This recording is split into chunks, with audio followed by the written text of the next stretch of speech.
Good evening. My name is Robin Kuhn, and I am here to speak to you about Matthew 2, 1 and 2, seeking Jesus as King with sincere worship and open hearts. So I'm going to be reading to you Matthew 1 and 1 and 2. As Jesus was born in Bethlehem in Judea during the time of King Herod, Magi from the east came to Jerusalem and asked, "Where is the one who has been born King of the Jews? We saw his star in the east and have come to worship him." Well, in verse 1, we read that Herod was king of the Jews. He was king in Jerusalem during that time, given the power by Rome to oversee Israel. And now these wise men, astrologers, foreigners, dignitaries from another country far away, have come into Jerusalem, and they said they are looking for the new king. This was very upsetting news for Herod for a number of reasons. One, a new king had been born. Two, he even had his own star. Yes, this baby king had his very own special star, and that's a lot for anyone to handle. And not only that, the wise men said they were going to worship him. They didn't worship Herod when they came in to the palace asking about the child. The Bible doesn't say they worshiped Herod, but they were going to go worship the child. This word worship here is the Greek word proskuneo. Yes, I'm absolutely sure I mispronounced it. It means to kiss, fawn, crouch, to prostrate oneself in homage, reverence, and to adore. Herod would have known what this word meant. And they weren't just going to nod their head to this newborn king. They weren't going to do a slight bow from the waist. No, they were going to go down and prostrate themselves, whether they took the knee down on their knee or whether they went all the way down and put their faces to the ground. They were going to humble themselves before this child king.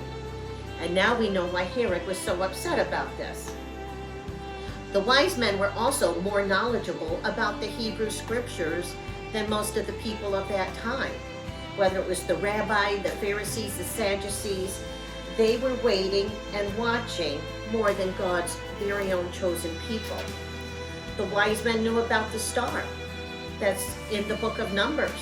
They knew about the timeline that is in Daniel 9.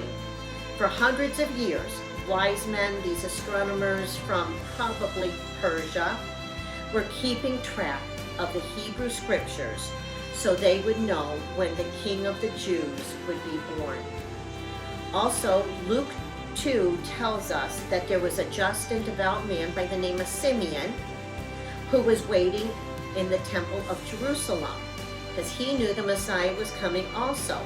He had figured out the scriptures. But why so few people? Why only a handful of people were looking and waiting for the Messiah to come? The signs were there. So we have to ask ourselves, are we seeking Jesus just as hard as the wise men? Are we looking for his next coming, where he will catch us up in the air to meet with him? Are we looking for Jesus as much? Are we paying attention? Are we paying attention to all the signs? Are we willing to prostrate ourselves before the Lord? I know some of you may be able to get down and may not be able to get back up, but I know that, and so does the Lord. When I thought about this, I thought, when is the last time I went in my bedroom, I throw a pillow on the floor, and I kneel beside my bed? When was the last time I knelt before the Lord in prayer? And I have to say, I was pretty embarrassed. It had been so long since I have done that. And so this season, I'm going to ask that you slow down just a little bit. Take time to truly worship the King of Kings and the Lord of Lords. Kneel, bow, get on your face in prayer before the Lord. And pray one of the hardest prayers you'll ever pray. And that is, Father, not what you can do for me, but Father, what can I do for you? I want to say Merry Christmas and good night. And I hope all of you will come to know Jesus more personally in your lives. Thank you.